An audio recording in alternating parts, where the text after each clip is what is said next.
Kembali bersama saya di kandang gembel ya, karena memang isinya wedus gembel semua. Oke, hari ini kita akan membahas sedikit ya tentang memilih indukan yang baik sepengalaman saya ya, sepengalaman kami di kandang gembel. Oke, hari ini kita akan bahas satu persatu, tetap ikuti terus video ini. Jangan lupa klik tombol subscribe jika Anda belum berlangganan, klik tombol suka juga atau bagikan pada teman-teman peternak yang lain. Oke, selamat mengikuti.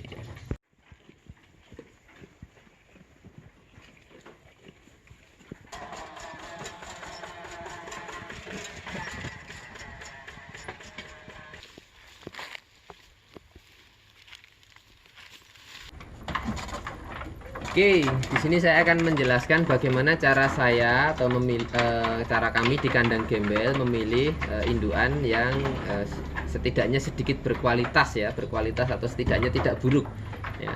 Kami biasanya membagi menjadi dua faktor penting. Yang pertama faktor genetika, yang kedua faktor fisik. Ya, faktor genetika itu apa saja?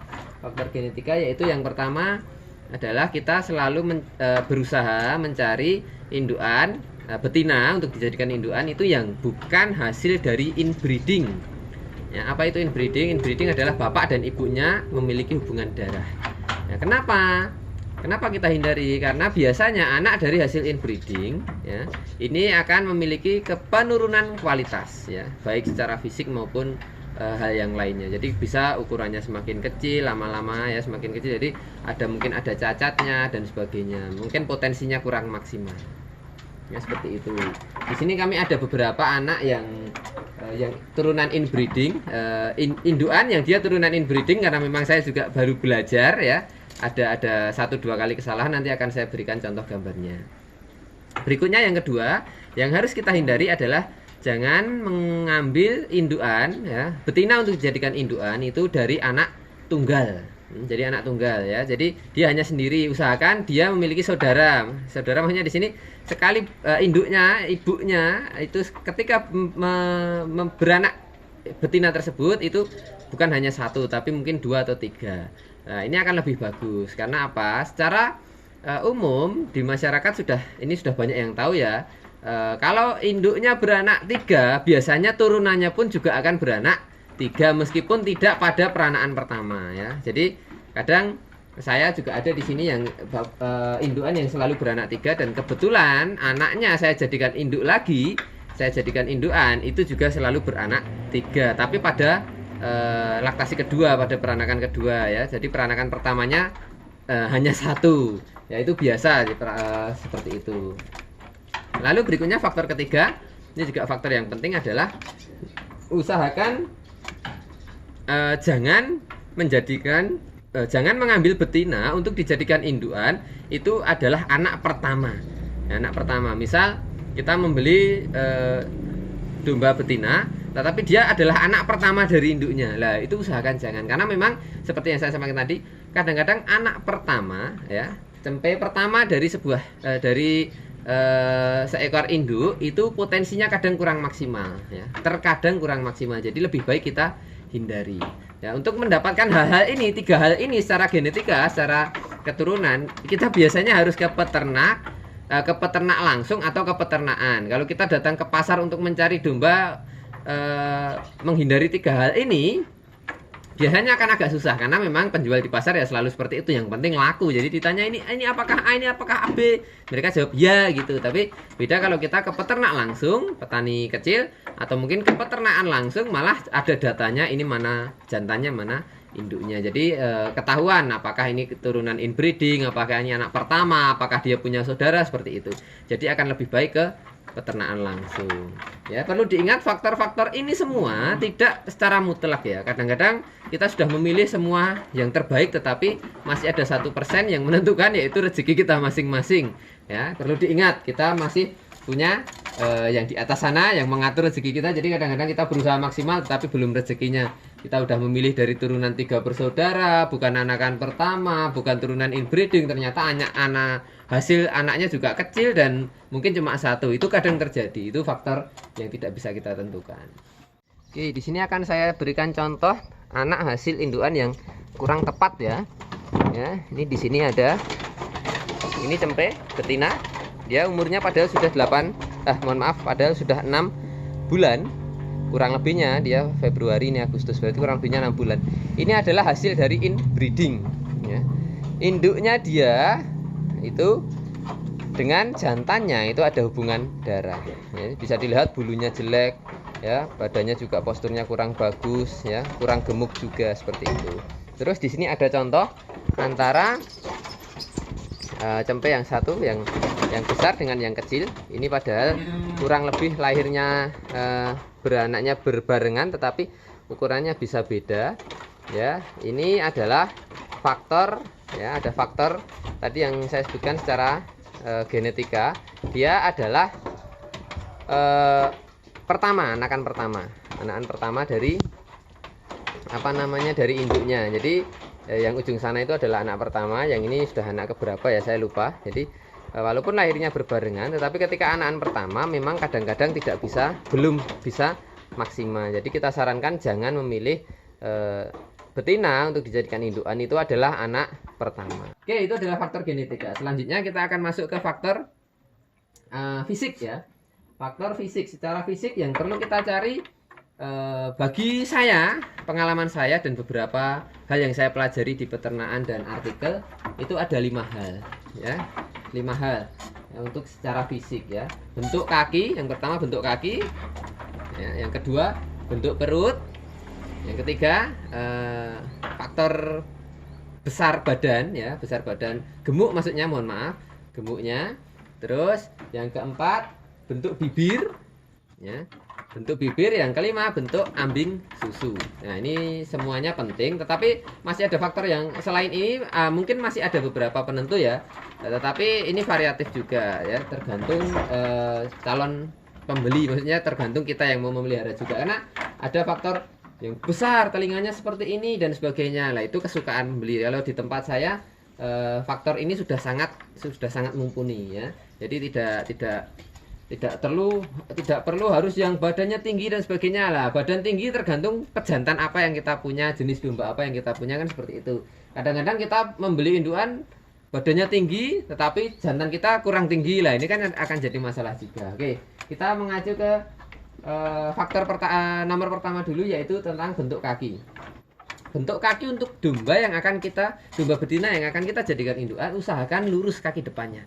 Jadi lurus sejajar dari atas ke bawah ya, dari atas ke bawah lurus, tidak bentuk X patah atau mungkin O, atau tidak terlalu sempit ya. Lurus sejajar dan terlihat kuat kaki-kakinya. Itu faktor pertama. Dari kaki depan maupun kaki belakang sama, usahakan bentuknya kokoh, kuat, lurus, tidak X, tidak O ya. Kenapa? Kalau tidak kokoh, kalau kita punya pejantan yang bagus, pejantan kita berat besar ya, dia tidak kuat ya. Dan kemungkinan juga akan menghasilkan turunan yang seperti itu juga. Jadi memang harus diperhatikan bentuk kaki ya. Berikutnya, faktor berikutnya adalah yang sering saya gunakan untuk memilih betina adalah bentuk perut ya. Oke, saya akan coba tangkap 1 atau 2, pegang 1 atau 2 indukan untuk menjelaskan. Bentuk perut biasanya kita cari yang berbentuk huruf U.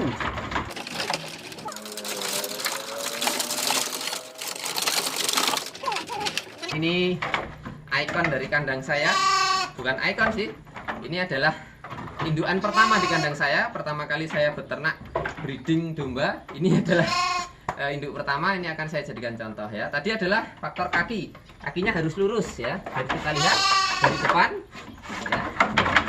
Dari depan kakinya lurus ke bawah sejajar. Ini agak takut jadi tidak bisa. Lurus sejajar, tidak berbentuk X, tidak berbentuk O, dan harus kuat ya, baik depan maupun belakang.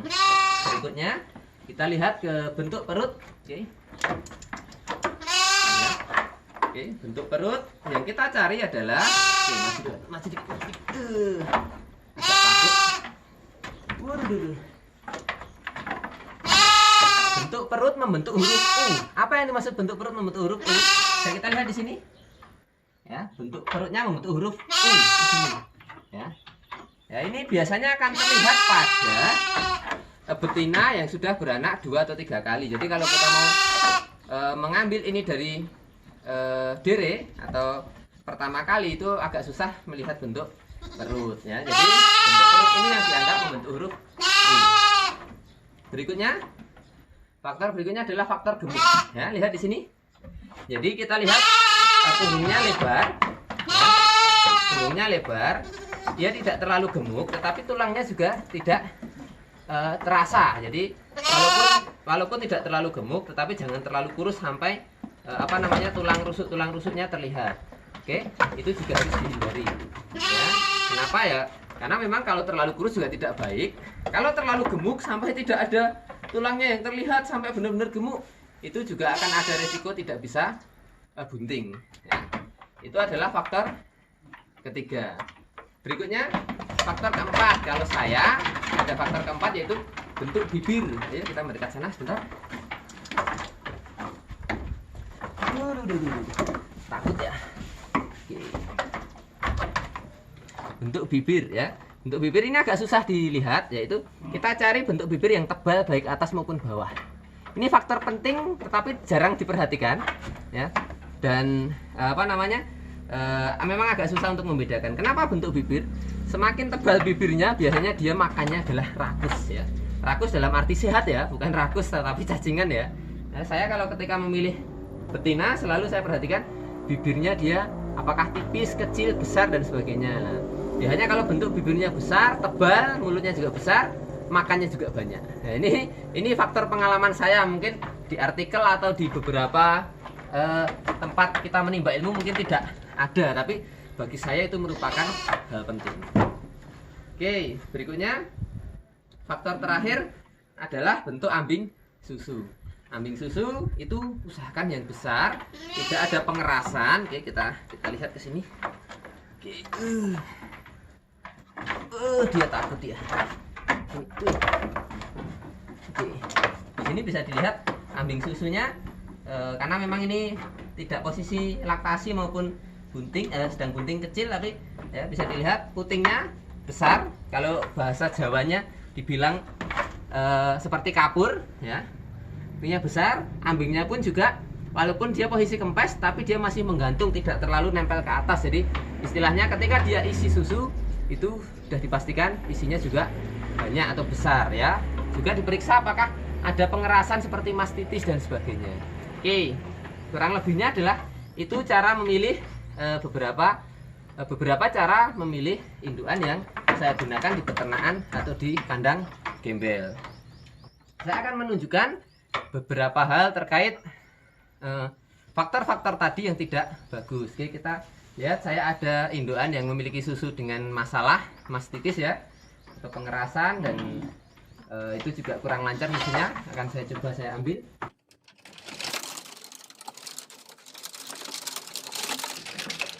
Di sini saya ada induk yang memiliki masalah susu. Di sini bisa saya tidak sopan kamu ya. Di sini susunya besar sebelah ya, karena yang satu itu termasuk mastitis ya. Jadi dia terjadi pengerasan dan tidak bisa mengeluarkan susu ya. Itu terus ada domba yang secara bentuk badan kurang bagus. Saya akan arahkan ke sana. Kebetulan domba bunting ya.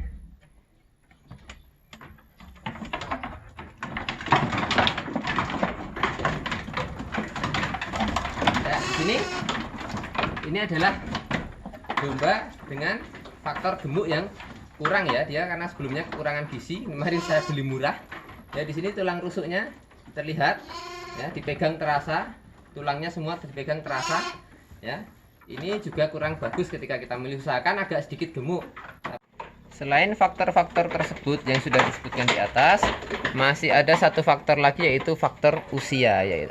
Usia ini biasanya berlaku bukan hanya untuk indukan tetapi juga untuk pejantan. Jadi usia memang ketika kita memilih untuk dijadikan indukan ya, betina untuk dijadikan indukan, itu minimal adalah 8 bulan. Jadi dia sudah tumbuh besar, sudah dewasa dan birahi lebih dari 1 kali. Tetapi untuk lebih amannya saya sarankan untuk memilih ya usia yang minimal 1 tahun ya, atau ketika kita punya cempe betina mau kita jadikan induan, kita pisahkan dulu dari yang jantan agar tidak kawin ya, agar tidak kawin. Jadi kita pisahkan dulu sampai dia usia minimal 8 bulan atau lebih bagus yaitu 1 tahun. Jadi nanti bisa maksimal pertumbuhan induk dia sebagai induan juga sudah maksimal, pertumbuhan anaknya pun juga akan lebih maksimal. Oke Sobat Ngarit, itulah tadi beberapa penjelasan dari kami tentang bagaimana cara memilih induan yang baik, memilih betina untuk dijadikan indukan yang baik ya. Kalau Sobat Ngarit suka dengan video ini, bisa like atau komentar. Kalau ada pertanyaan silahkan komentar, tuliskan komentar di kolom komentar. Silahkan bagikan jika Anda suka supaya bermanfaat. Bagi yang belum berlangganan, silahkan klik tombol subscribe agar bisa mendapatkan pembaruan video dari kami dari Kandang Gembel. Sekian dan salam ngarit dari Plat Adi.